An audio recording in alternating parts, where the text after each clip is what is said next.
Hey fam, welcome to Wine Talk. We had that countdown clock on there, but I feel like I need some music or something like boom, boom, boom, boom to get you started. But we are here with Phyllis and Barry from Caldwell Family Vines. And I have to say, I really have been looking forward to this because Barry and I used to, well, we still do. Um, Yeah. we're in the same warehouse together, and we were in the trenches at one time. I felt like that show, that movie, like Mr. and Mrs. Smith, where they're back to back and the people are surrounded, but we And they're survived shooting at each other, and we were right? shooting at everybody else. But I'm so excited because there's a lot of people all the time who will reach out and say, I want to be in the wine business, or I want to do wine. I hate when they say that, but I want to be in the wine business. I want to make wine. And they have this fantasy, and why not? Because, drinking wine is great. But these two actually did it. And I love to hear their story. They went on a wine vacation, which is a great way to do that. And they became micro wine producers. So I love hearing about how people get started. And I hope you enjoy this story as much as I do. So welcome, guys. Welcome, Phyllis. Welcome, Barry. Thanks, Great to Leslie. be here. We're really happy. Hey, one quick thing on that storage story is I said to you then, and I still say it today, is that I love the fulfillment piece of orders, getting them and boxing them. And I remember saying that to you, and you were maybe about 10 cages down, and you muffled it under your voice. But I heard you say, you'll get over that. Yeah. I haven't yet. I am so happy. It is. How many years has it been? How many years has it been that you've been doing that? I think that's been what, 2.5, maybe 3 years now. Okay. Yeah. So, yeah. So I'm glad you still like it. I think if the whole story be told, I think I wasn't the only one who thought that. Also. Yeah, I get that. But so in fairness, what made it easier for me, because I do all the fulfillment stuff. Sometimes when one of the kids are here, I will drag one of them with me to go do that. But the store we go to is much, much closer to our house. So I am not driving all the way across town where you were storing. Yeah. And now, even though they're both co-owned by the same people, I just don't have that schlep, and that makes life a lot easier. But I still get a joy out of people who have bought our wine, and particularly repeat buyers, because now they're not being friendly. They are making a statement that, wow, we really like your wine. We want more of it to share or for ourselves. And I just get a lot of joy in fulfilling those orders and sending it to them. And even if it's one order today and I don't get another for 4 or 5 days or 4 or 5 weeks, I get a kick out of going and fulfilling that order. That's good. And just to say, I am thrilled to allow him to fulfill the orders. I tell people, as the person in the family who packed and mailed all of the holiday gifts in the days before online shopping was a thing, there is nobody that needs to have my wine enough to drink it that I have to ship it to them, because I have shipped enough things. So I'll bring it to you in a suitcase. I'll drive over and open with it on your front porch, but I ain't mailing it to you. I hear you. That really is the unglamorous side of the business. Yeah, it is. It is. There's clearly a romantic side of this. And I can't say that we got even into it for that. This started from an anniversary, our 25th anniversary, where we were living down in Houston, and we decided to go somewhere we'd never been before. So when you're in Houston, you look south We looked at South America. We landed on Argentina. We said, we'll go to Buenos Aires and we'll go to Mendoza, their Napa. It's a romantic 25th anniversary, and we just did that. We had no idea about this. We didn't really know much about Malbecs, the flagship grape for Argentina. We met this couple, chatted them up. They're from Chicago. They say they come down every year to Buenos Aires and spend a couple of days there, and then go to Mendoza where they're growing grapes and making wine, and they take it back to Chicago and sell it to their local bodegas and donate it here and there and like. And we said, that's a great story. We went on. We had a lovely vacation in BA and then into Mendoza.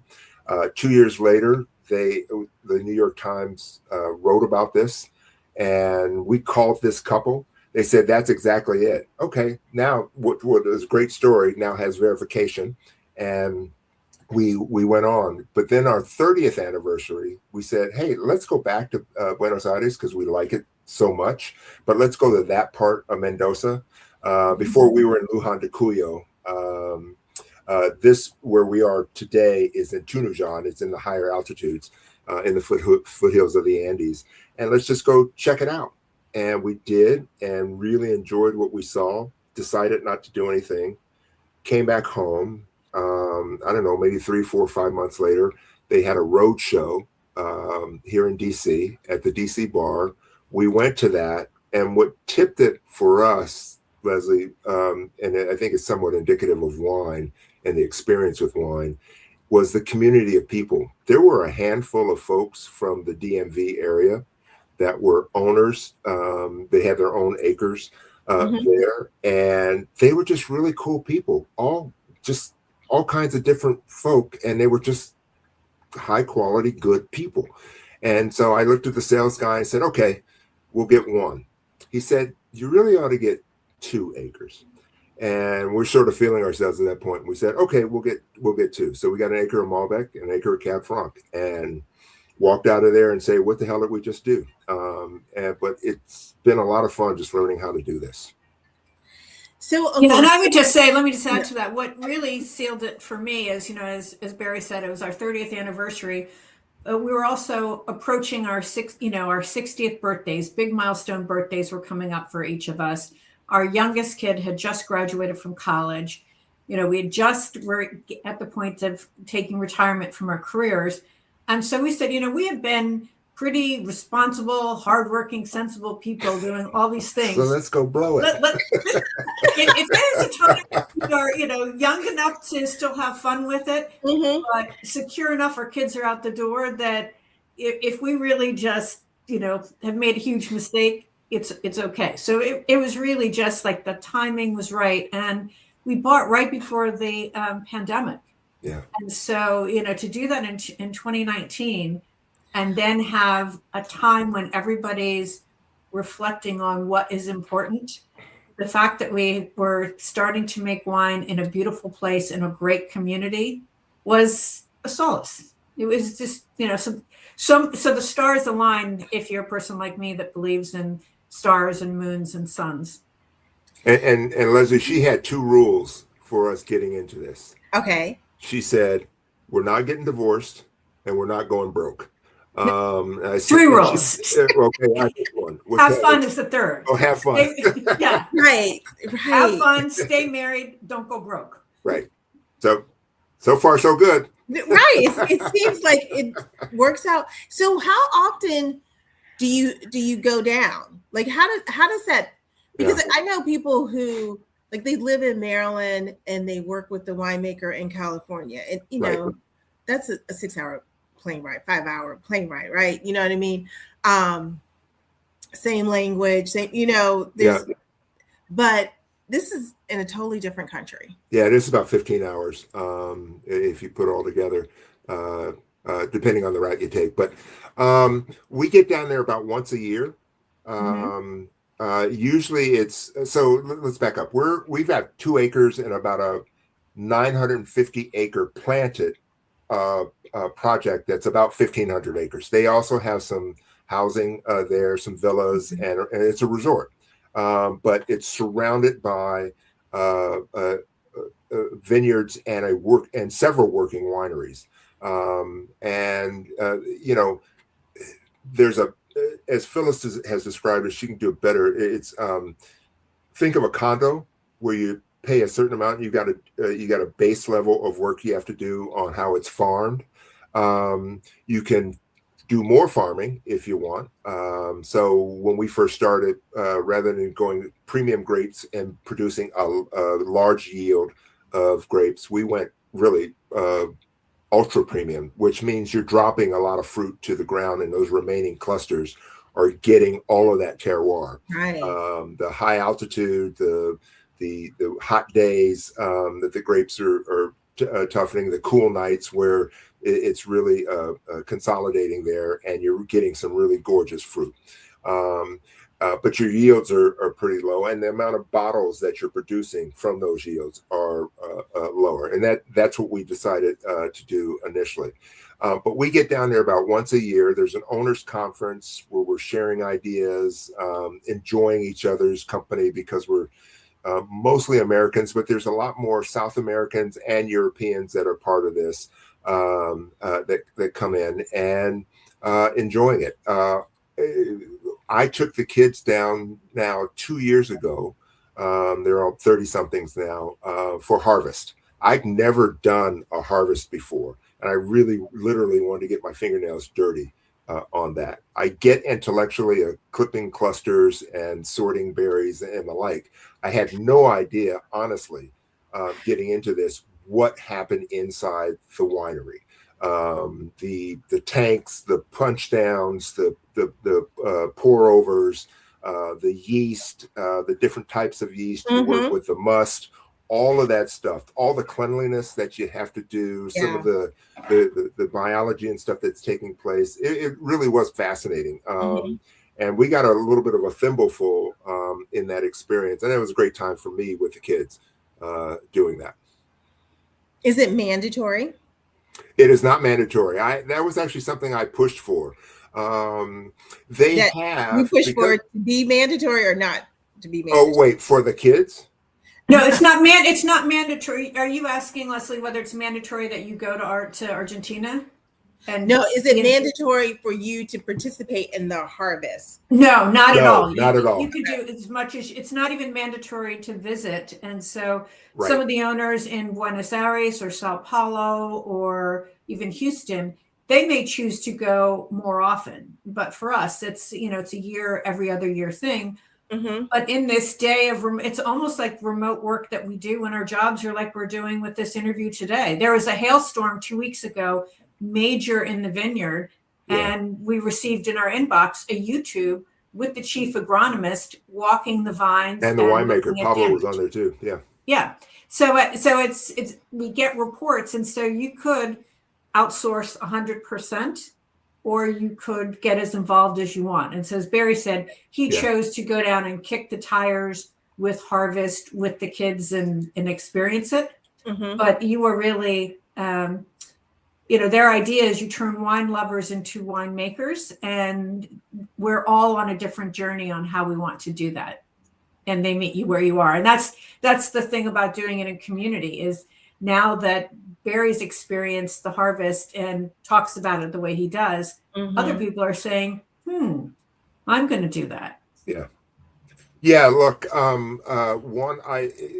this is as much an intellectual curiosity as it is for love. I mean, we're not wine connoisseurs. The extent of our wine drinking was maybe in the 80s, and feeling ourselves over some white Zinfandel, and then having some kids, and with our neighbors getting together with our young kids on Friday nights and getting the cheapest bottle of Pinot Noir we have with pizza.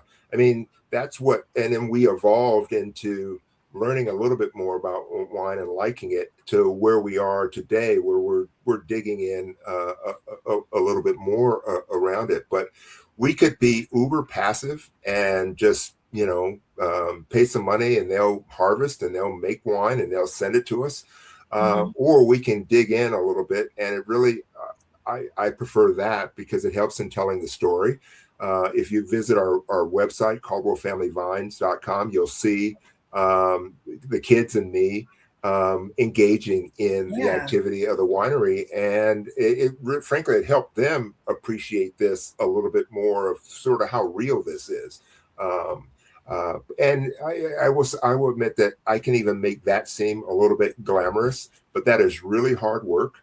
And the challenge for us was, we speak a little bit of Spanish. We're not conversant in it. And so the reticence that they had of my pushing to do this was, you got to get a little bit better with your Spanish. Fortunately, someone on the winemaking team, Virginia, was very fluent in English and was very helpful in bridging gaps where we had. English is spoken there, but inside a winery where there's a lot of safety concerns as well, you got to be on your game. We weren't. But we had some assistance along the way, and that's just made this a fantastic experience so far. So are the kids, because I read the website and they were like, where are you guys going? What are you doing? Now that they spent that time there, are they fully invested? Are they excited about it? Well, Phyllis, you know your children better than I do. I think they're excited about it for us, for Barry and me. I think they're, young people like to see their parents happy and engaged. So I think they like that we have a hobby. I think they like wine, so they are always happy to have free wine. They each have a role that fits with their life. So our older daughter is in, sports marketing and brand and beverage. So she's Barry's coach on marketing and collateral material. Our younger daughter is on the,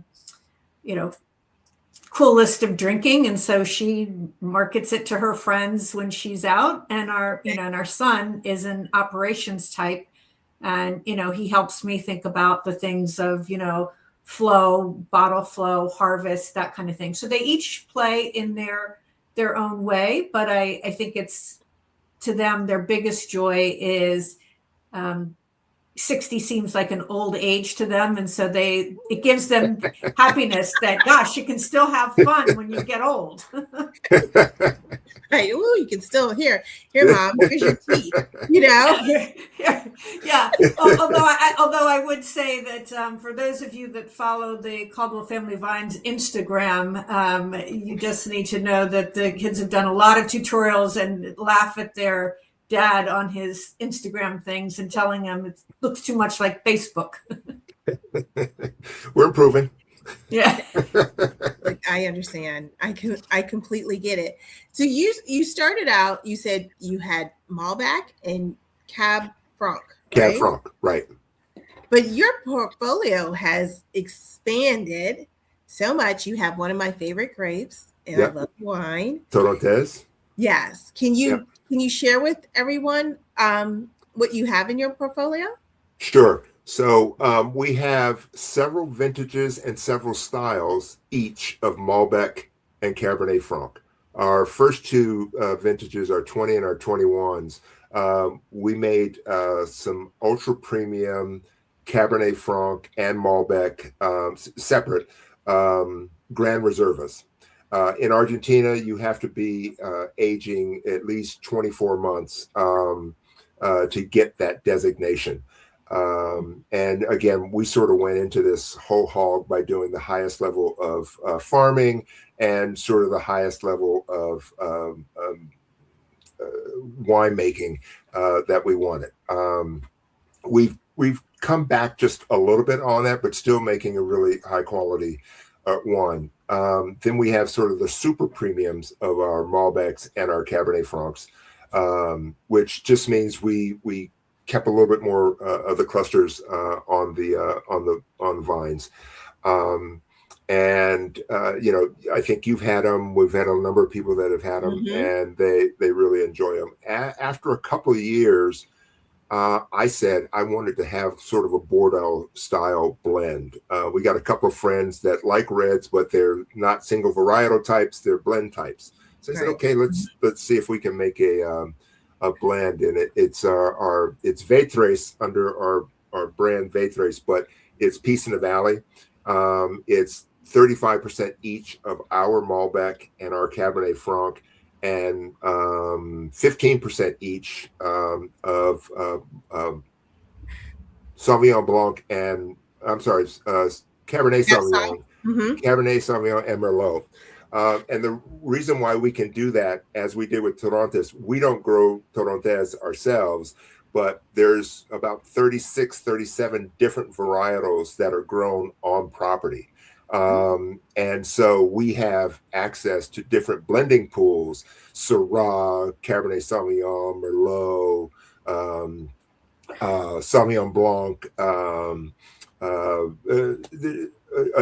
even Pinot Noir, which are a little bit more difficult to grow. Yeah, especially in that region. Yeah, there's some that's grown there, and we have access to it if we want to do something. We're going to make a white blend next year of Marsanne, Roussanne, and Sauvignon Blanc, and we're looking forward to it. We have found in our as we've talked to people that have been interested in our wine, that we didn't have a white and we didn't have a red. So we made a Torrontés.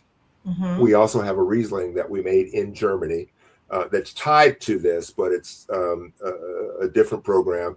And then we will have that white blend that comes. And then we have our Cabernet Franc Rosé that is, we like the Provence style of the rosé.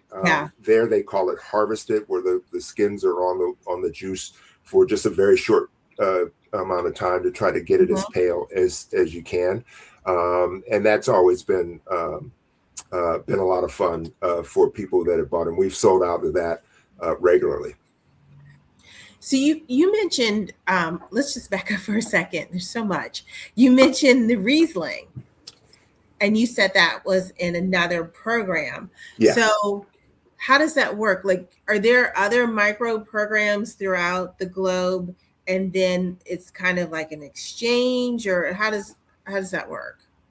Philly, you want to do it, or you want? Yeah, so I'll start. So, we have the vineyard in Argentina, and what they realized is a lot of the winemakers wanted to make other wines from around the world, but didn't necessarily want to own more land. I mean, Argentina is less expensive than, say, some European markets. And so think of it in business terms as an asset light way of making wine. So they've partnered with these small family vineyards from really interesting parts of the world, whether it's Rhone, whether it's in Germany, New Zealand, the Priorat in Spain. And so you have the opportunity to travel and be, for example, in Germany, in the Mosel region at that vineyard, and the vineyard owner keeps aside part of, a barrel of his base grapes and blends with you and helps. And so you learn about the wine in that region, and you can make your own wine. And so that's a way of giving access to grapes without all the farming risk, because, as you know, from many of your customers, some of them buy grapes and make the wine into whatever they want. Some buy juice and blend the juice. We're in our Cabernet Franc and our Malbec, we're the whole thing, from the farming to the harvesting to the juice to the blending to the bottling. And so these partnerships in Germany and around the world, you skip all the agriculture and you just go from the juice to the bottle. Or the blending, because their build is blending experiences. And it's funny, our first one we went on was to the Priorat in Spain. We've got some really close friends that live in Valencia. It was a chance for us to see them. We go to the Priorat, and we're working with Grenache and Carignana, or Grenache or Carignan, as they describe it. And we blended and we made some nice blends, and then we sort of moved on. The following year, we went to Willamette Valley and worked with Pinot Noir. Now, we really love Pinot Noir. Yeah, as much as we like Malbec and Cabernet Franc, we really love Pinot Noir. And we got really serious about our blending. And we thought about, we had 2 blends, and we held them overnight. We went to dinner and served them at dinner, and we loved them. but we had a lot of red already. And so my financial person there said, we don't need any more red. Let's pass. Then we went to the Mosel in Germany with Dr. Ernie Lawson. And, he's sort of renowned as a Riesling winemaker around the world, but they're in Germany. And he's a character, and it's a fun experience. And we learned all about Rieslings and the culture and the foods, and you're doing this with a lot of cool people. And we decided to make a barrel of Riesling there. So we've added that to the portfolio. We're going to Portugal. We'll be there, I think, in September in the Douro Valley. This wine exercise we went through with these same folks in Phoenix a couple of weeks ago, we learned about some grapes that are in the Douro Valley that we'd never heard of. So I'm excited to go do that. I will have some negotiating to do with my friend here on whether we make a barrel of that or not, because it will likely be red, but we'll see. And again, it's something that's really fun. It's a different part of the experience of being engaged with wine. It is on the winemaking side, but it's with a bunch of cool people. But it's also, if you blend it and you bottle it and bring it home, then you're adding it to, in our case, to our portfolio. And it's more to talk about and more to share with people. Well, you might want to consider a port since you're going to be in Portugal. I'm happy to consider a port because we love 20-year tawnies at least. We have some very, very close friends down in Florida that turned us on to 20-year tawny minimum and dark chocolate. They really pair well together. They definitely do. Yeah. I can't wait to see what comes out of that. So one thing that we do, and we do want to do, there's a couple of areas that we really want to go to. One is the Champagne. They work with the Drapier family, and Drapier is sort of our go-to Champagne now. It's a couple-year process. So if we're going to do it, we are in our 60s, so we ought to get going on this if we are going to do it. My bride says, look, we don't need to be making any more wine, but I actually do want to make champagne. And so we're hoping to do that. We could go to Italy and go to Montalcino and make a Brunello, maybe, but that's also a long period, or a Super Tuscan. Some of these that we're learning about with Sangiovese grape that are lovely, but the price points for some of those barrels, they're a little steeper, so maybe we don't do that. But and then you got all the exporting and with the craziness that's going on with a certain president and the EU and tariffs. It's a lot of noise right now. So we can drink it and just pass on making it and buying it. Well, that's what that was. Thank you for setting me up. I'll pay you later. But I was going to ask you, has tariffs affected your endeavors? Not really. Well, with the Riesling, it was a little bit of aggravation to bring it over. And the timing of it, I mean, we didn't get it really until the fall. I really wanted it to have it over the summer. But that's when things were going crazy. And even the exporter was advising that we just wait to see how it shook out. Okay. We typically get our wines from Argentina in the March timeframe. And so our 22s that came in, and our 24 rosé that 24 rosé that came in from Argentina just before the across the board 10% was attached. So that really wasn't a challenge. Okay. We're small, and so we would likely end up spreading that across with our purchasers, but we haven't really had that problem just yet. Yeah, I also think, because we sell mostly to people who know us and know the story, and we're not the low-cost bottle of wine anyway. So the difference of 4 or 5%, assuming we split the tariff with, the customer, isn't that noticeable. However, if we were trying to sell, wholesale or to a distributor, where that whole chain, every single penny is a lot, it would be highly impactful. But I think that's the nice thing about, being so small and in such a, bespoke client base, customer base. So what advice would you give people who, now they've heard your story and they may want to do this? Drink it and maybe stop right there. No. So we it's funny. Phyllis and I were talking about this for a few minutes before getting on with you. And she had said, my 35-year-old self probably wouldn't do this. Really? And I actually agreed with her because for us at 35 years old, we had young kids and we had other things that we were focused on and trying to pull the cart forward, as Phyllis's father would often say. For people that have a different disposition, and we know some folks that are young.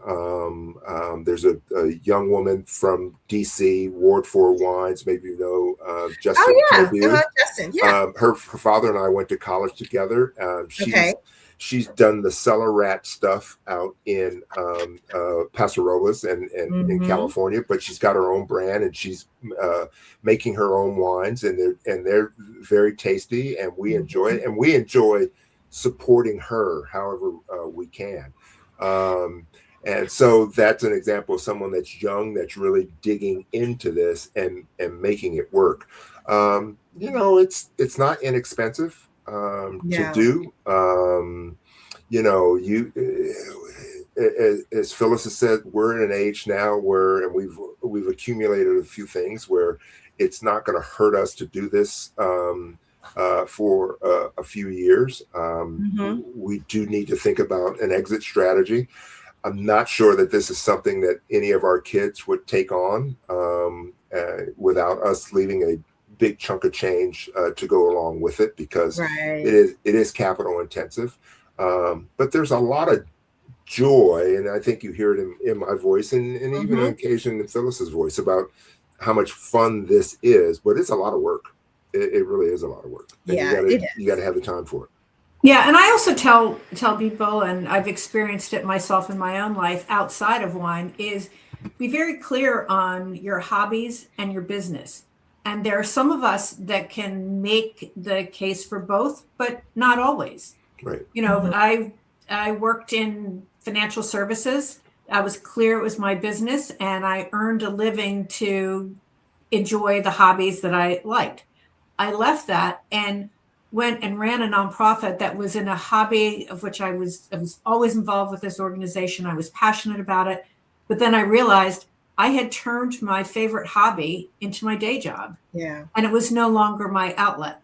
And so there is that dynamic for people that are going into wine, is to be clear, do you like the business of wine? Does it excite you? Because it is a, heavy operational type of business. And if so, that's a good thing.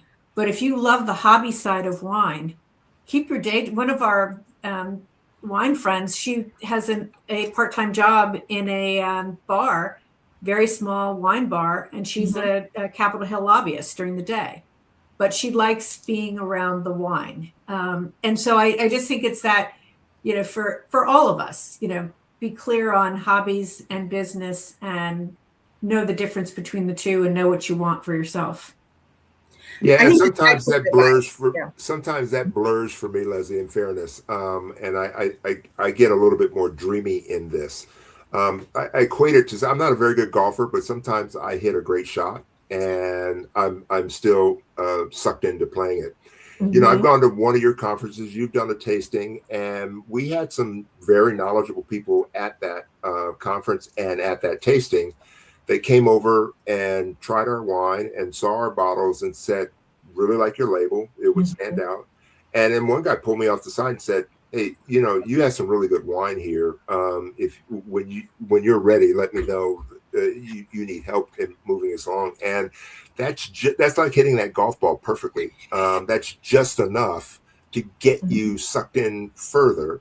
And I just haven't had the chance to get there because we got a bunch of other stuff that's going on and several boards and consultancies and stuff that we have going on. So balancing that, but it's encouraging that we hear that because look, it's table stakes. We do think we make some really good wine. We've been told that.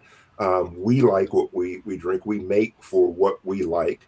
Fortunately, there's a good chunk of people that agree and like it and buy it. And hopefully there's more of them that see this or see us in other ways and say, yeah, let me go try some of that. Well, you definitely have a very niche market. And this is your wines are very well made. These are not wines that are for the beginning winemaker or what have you. They're more for the collector and someone who enjoys a really good artisanal wine, and you meet that head on. Yeah. Well, thank you, and I think that's really important because, and that's the luxury of having the hobby nature of it is because we can do that. If we had to, sell enough to pay our mortgage, we would have to have a whole portfolio of mass-produced wine that we could move rapidly through the system to get scale. And that may be fun, but we do have the luxury in this stage to do, as you said, make collectible wine that we drink, and meeting all the people that are involved as you get to curate an entire portfolio in the Concierge of all those different things. So more than anybody how you've got the things that you got to push, and then you've got the things for your target people. Yeah. Hey, Leslie, another thing I would say, I watch you closely on your marketing and all your social media activity. Even this, I would have never thought to do this. And we're grateful for you inviting us on it. But when I see what the Wine Concierge is doing on its marketing, it's like, okay, how do we make it look that good, and how do we do it with some regularity? Because you have a very steady stream now, and you have to for what you're doing, and you have such a wide exposure to minority women-owned winemakers that are making beautiful wines and making them available to your base. So we're glad to be a part of this and glad to follow you and watch what you're doing.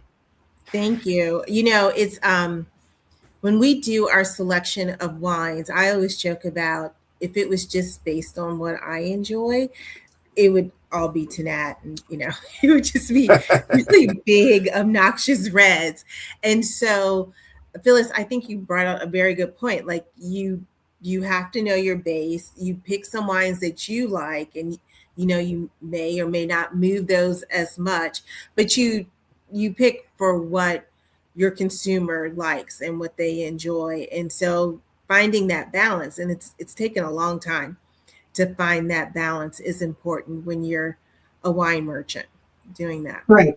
Yeah. And I think that's key. And that's not something that we are fortunate that we are making what we like in a community we like, and we sell it to those people who share it, but it's not for everyone. And that's why, as Barry said, you get told no a lot because it's either not at the right price point or not at the right, flavor palette. Yeah. Yeah. But you know what I like about a no? I just go on to the next one. Oh yeah. Exactly. Yeah. And look, we're all at an age, Leslie, you're not quite as old as us, but where we've been through these processes, and we tell this to our kids. And now that I'm engaged with other kids in the college ranks, I tell them, look, you're going to be told no a ton, but that you can't let that stop you. And I remind them that they were told no a lot when they applied to college.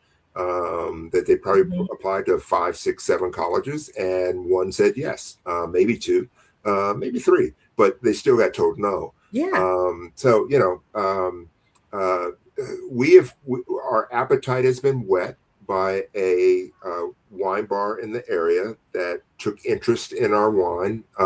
We had patronized them because they're Black owned, and the second time we went, we said, okay, let's give them a bottle of our wine and just see what they think. And then they, around New Year's Eve of last year, said, hey, we're sorry, we meant to get back to you. We want to do something with you. We were excited about that. And we're able to do something. We've done something with a small private club and a restaurant here, but there's been a bunch of other places I've gone to. We've been fortunate enough that the Wine Concierge has said, let's expose our stuff to your club, and we've been super grateful for that. Well, it won't be the last time. Well, thank you. You're definitely keeping it on. But for all those other places, there's probably been 3x of that we've from your conference, we've just gone and approached people and said, hey, we've given them a lot of bottles to taste, and they opted not to do it for any number of reasons. Right. They have their reasons. You maintain the ties, and maybe they change and come back a little bit later. But you're going to get told no a lot. You got to hustle it. Yes. Well, I have some fun closeout questions. Well, I think they're fun, and you tell me. You guys are definitely avid travelers and have probably gone through a couple passport books or 2. So, what are your best travel tips? Go ahead, Phyllis. Sleep, water, an aisle seat, a glass of wine, and compression socks, and non-wine hydration. but wine. Definitely sleep, rest, and completely 100% on the compressions, because she's done through some of her work activities. She's done some tens of hours of trips going to Indonesia and other parts of the world. Sometimes I've been able to be arm candy and go with her. But when I worked for a senator, I went to Africa one time, and I wasn't very rested, and I ate some really creamy foods, and it didn't agree with me, and it was a mess. And his wife told me, he said, that's why we make a point of getting 6-7 hours of sleep, and getting settled before you eat the really rich food. So that's that. There was one other, just one other thing about travel, but it might come back to me. But yeah, I completely agree on the compressions and on the sleep. Oh, if you're good, so she's the best travel companion for me. But we also have another couple that we have discovered that we're good friends, and we travel really well together. And that has really added to the joy of some of the travels. In fact, when we did our thing in Germany, we met them in Budapest, and then we all went over to Czech Republic together. And there was just some places they wanted to go. They said, come along. We just went to Vietnam and Cambodia with them at the beginning of the year. We have some other super close friends that we're just not sure that we could travel together like that, and we don't want to ruin the relationship. But it's an added plus if there's another couple or other friends or travel companions that really travel well together. Yeah. I have really good friends. I won't travel with them. There's some I'm just no. But we're great friends, and that's the beauty of the friendship, that I recognize that. Like, absolutely. You don't have to put everyone.